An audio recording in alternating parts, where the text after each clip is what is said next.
I keep a list of questions I would have asked Harold Stone if I had met him before he died in 1980. I never met him.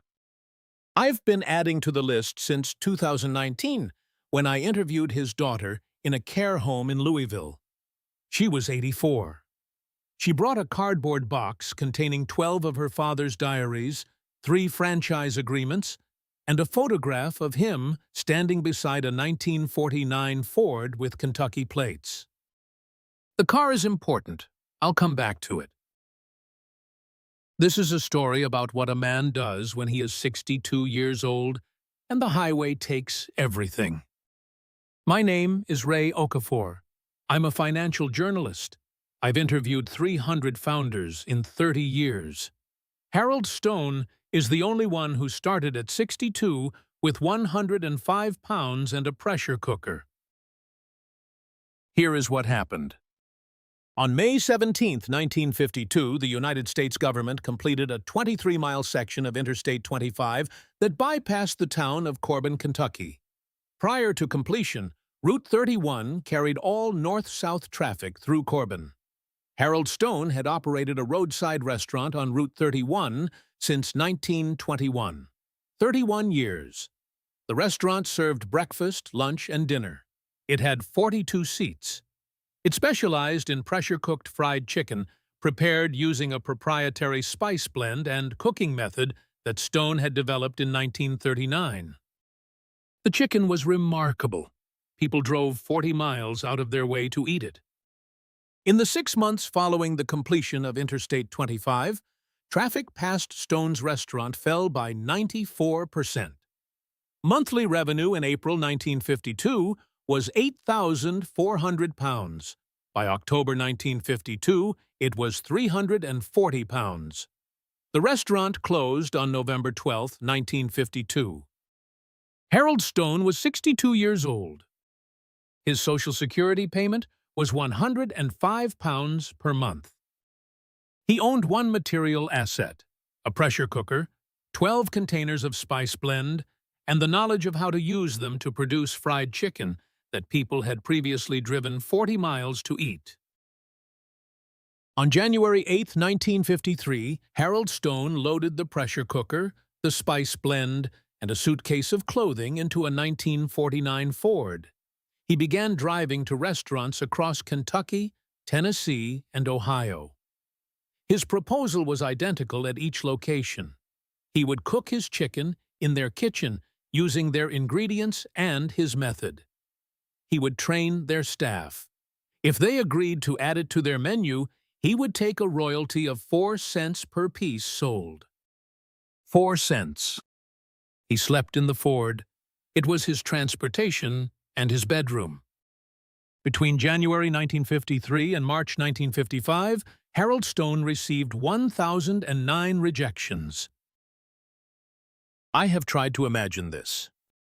Not the rejections themselves. Rejection is ordinary. I mean the specific arithmetic of it. 1,009 restaurant owners who looked at a 62-year-old man with a pressure cooker and said no. How many rejections per week? How many miles between them? How many nights sleeping in a 1949 Ford in January, in February, in Ohio? Stone kept diaries. They are not emotional documents. They record locations, dates, names, outcomes. There are very few personal observations. On March 3, 1954, he wrote, "Drove 212 miles today, no in Lexington, no in Richmond, no in Winchester. Ford making noise. Chicken, good." On April 3, 1955, Pete Harmon, owner of a restaurant in Salt Lake City, agreed to Stone's franchise terms. By December 1955, Harmon's restaurant was selling 400 pieces of Stone's chicken per day. By 1960, Stone had 400 franchise agreements. By 1964, he had 600. On July 19, 1964, Harold Stone sold the company to a group of investors for £1.2 million. He retained a salary of £20,000 per year and the contractual right to appear in all company advertising. The company was sold again in 1971 for £84 million. It was sold again in 1986 for £840 million. It currently generates £4.2 billion in annual revenue. Harold Stone died on December 16, 1980. Between 1964 and 1980, he appeared in every piece of advertising the company produced. Television, print, radio, billboards. He wore a white suit and a string tie. He smiled. He held chicken. He said the lines they wrote for him. He appeared in those advertisements because it was the only way he could remain connected to the thing he had built. Here is the loss. In 1965, the new owners changed the gravy recipe. Stone objected. He said it was wrong. He said it publicly. He said it in interviews. He said it to executives. He said it to anyone who would listen. He was right. It was wrong. Nobody changed it back. For 16 years, Harold Stone appeared in advertisements for a product he believed had been corrupted. He kept appearing because the advertising contract was the only formal connection he retained to the company. If he stopped appearing, he would have no connection at all. I think about this often. A man who drove 1,009 rejections in a Ford that was also his bedroom, who built a company worth £4 billion from a recipe and 4 cents per piece, who spent the last 16 years of his life smiling in advertisements for chicken he believed was wrong. He never stopped saying it was wrong. Nobody listened. I told you the car was important. In 2019, I tried to find the 1949 Ford. Stone's daughter did not know what had happened to it. None of the remaining franchise owners I contacted knew. I found a reference in a 1961 interview where Stone mentioned he had finally sold the old Ford after signing his 200th franchise agreement. I am not a reasonable person about details. I spent 4 months tracking bills of sale through Kentucky DMV records. I found the sale. March 6, 1961. Stone sold the Ford to a scrapyard in Corbin for £35. The scrapyard kept logs. They are stored in a county records facility in Lexington. I drove there. I paid £12 for access. I found the entry. I found the key. The 1949 Ford was crushed on March 14, 1961. 8 days after Harold Stone signed his 200th franchise agreement. I do not know if Stone knew the car had been crushed on that date. I do not know if he would have found that meaningful. I think he would have found it funny. I never met Harold Stone. I think about that sometimes, the specific things I would have asked him. I keep a list. I keep adding to it. The list currently contains 47 questions. Question number 1. What does a man of 62 have that a man of 32 does not? I have interviewed 300 founders in 30 years. I ask all of them some version of this question. What gave you the capacity to start? Where did the belief come from? Most of them say experience, or resilience, or I knew I could do it. I have learned that these answers are almost always false. Not intentionally false, retroactively false. The story a person tells after the thing is built is not the story that was true while they were building it. What does a man of 62 have that a man of 32 does not? It is not experience. It is not wisdom. It is not resilience. It is the specific knowledge that time is finite. A 32-year-old with a failing restaurant thinks, I have time to try something else. A 62-year-old with 105 pounds and a recipe thinks, this is it. This is the last hand. Harold Stone was not brave. He was out of options. I think that is the most important thing I have learned in 30 years of interviewing founders. The ones who built the most were often the ones who had nothing left to lose. I do not find this comforting. I find it true. In 1978, Stone gave an interview to a business magazine. The interviewer asked him what he was most proud of. Stone said, "The chicken was perfect in a '64. It is not perfect now, I told them." They did not listen. The interviewer asked, "Do you regret selling the company?" Stone said, "I regret the gravy." He died 2 years later. The company still uses his image. The gravy is still wrong. I would have asked him about the car. I would have asked him what it felt like to sleep in it on the 900th rejection. On the 1000th, I would have asked him what he thought about in those moments. I would have asked him if he knew the car was crushed 8 days after his 200th franchise agreement. I would have asked him if he ever tasted the gravy after 1964. His daughter told me he did, once in 1976, at a franchise location in Tennessee. He took one bite. He put his fork down. He said, "I told them."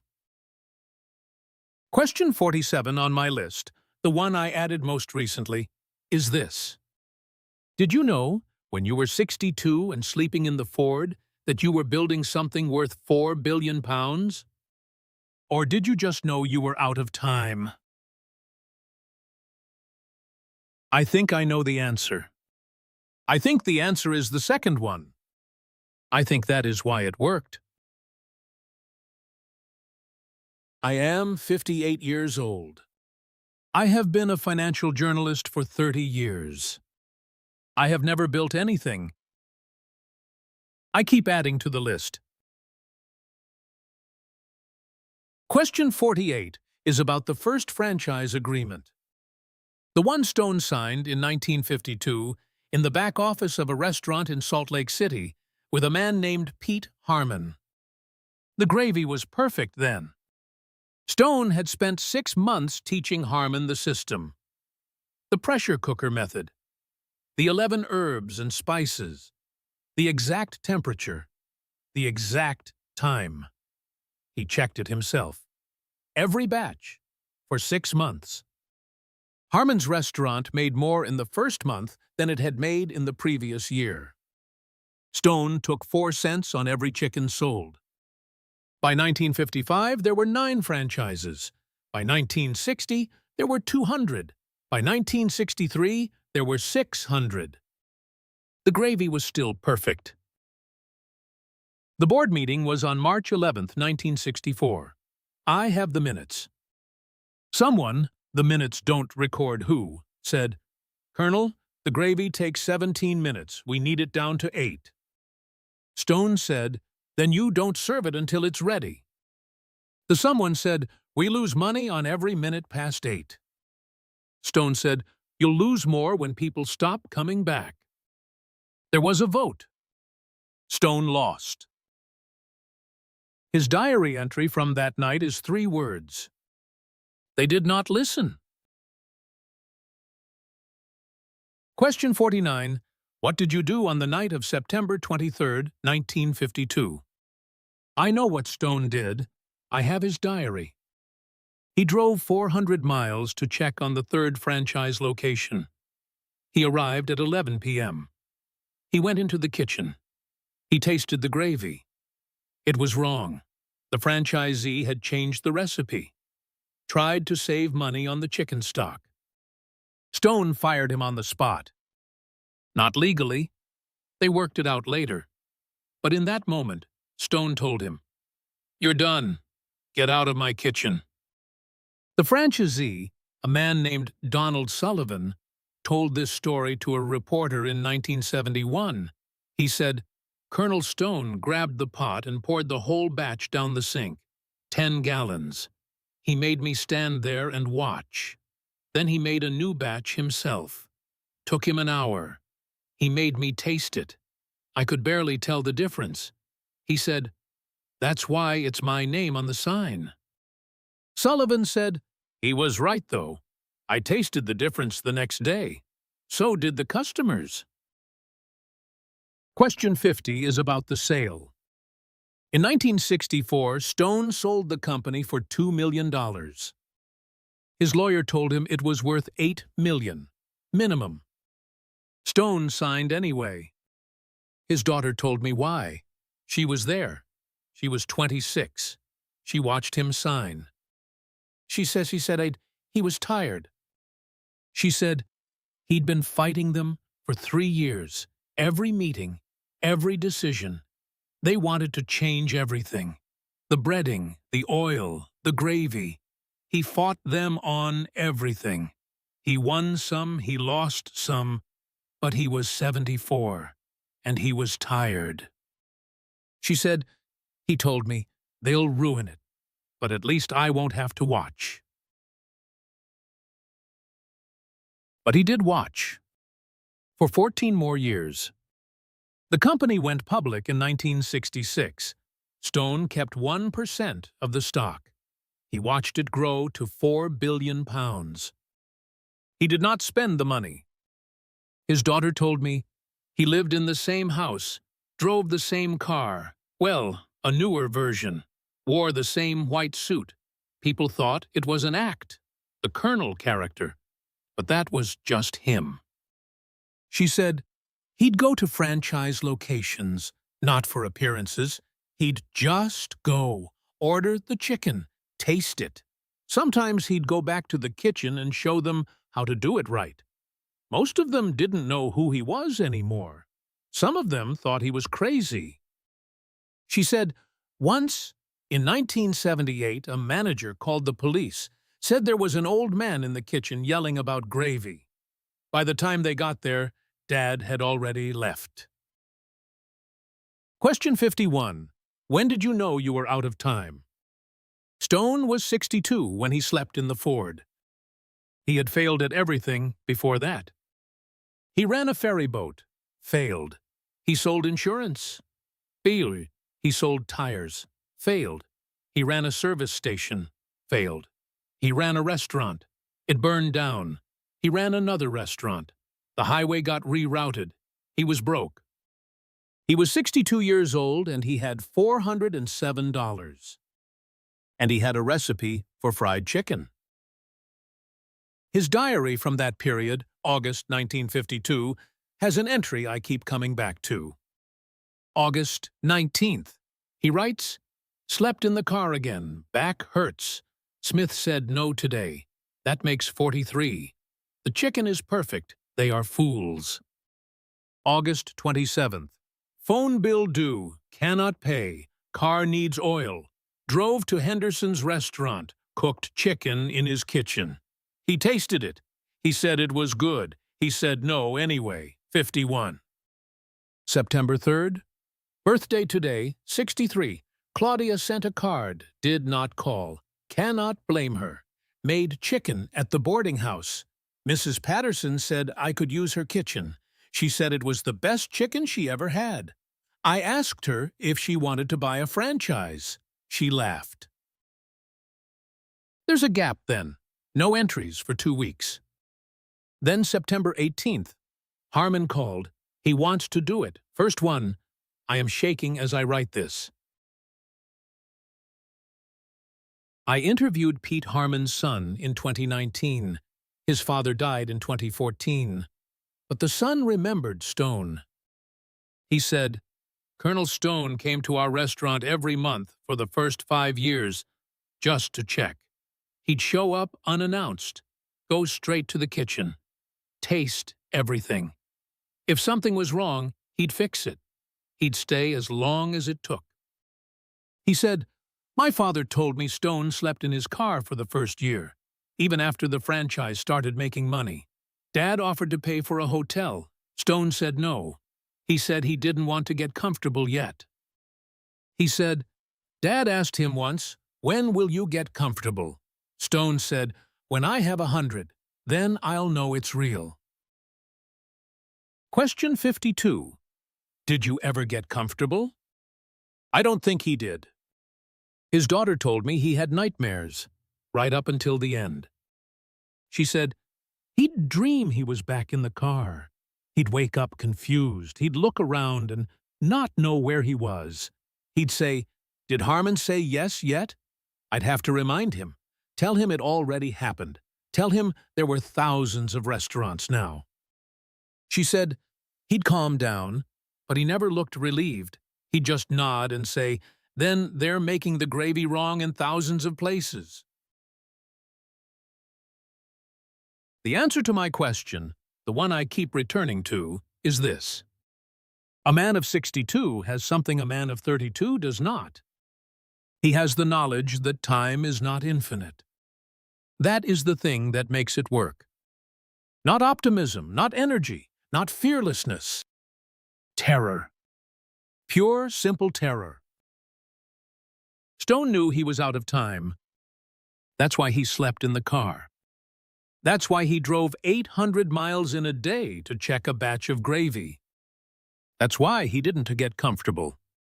Because getting comfortable meant accepting that this was his last chance.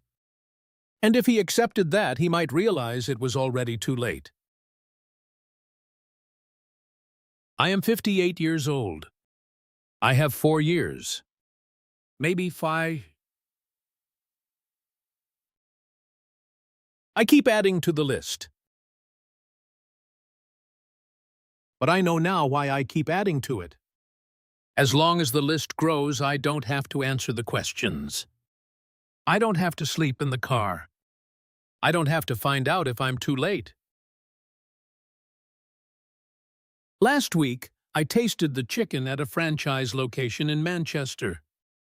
The gravy was wrong. Stone would have known it immediately. I didn't seem to even notice until I was halfway through. That's the difference between us.